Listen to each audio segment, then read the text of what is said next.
So கொழுப்புல இந்த ட்ரைகிளிசரைடுன்னு சொல்லுவாங்க.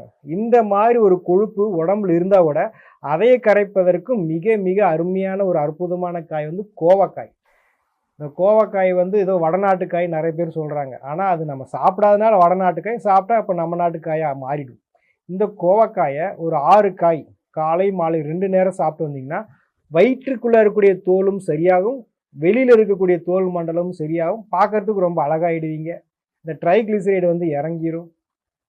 So இந்த மாதிரி உடம்புல இருக்கக்கூடிய மிகப்பெரிய மண்டலம்னு சொல்றது தோல் மண்டலம் தான் சொல்றாங்க. இதுதான் உண்மையும் கூட. அப்ப இவ்வளோ பெரிய மண்டலத்த சரிப்படுத்துனீங்கன்னா, கிட்டத்தட்ட நீங்க அ பரீட்சையில எப்படி முக்கியமான கேள்வி படிச்சு பாஸ் மார்க் ஆயி நல்லா 60 மார்க் எடுக்கிற மாரி, இந்த கோவக்காய் மட்டுமே சாப்பிட்டே உடம்பினுடைய பல பிரச்சனைகள வந்து நம்ம தீர்வு குடுக்க முடியும்.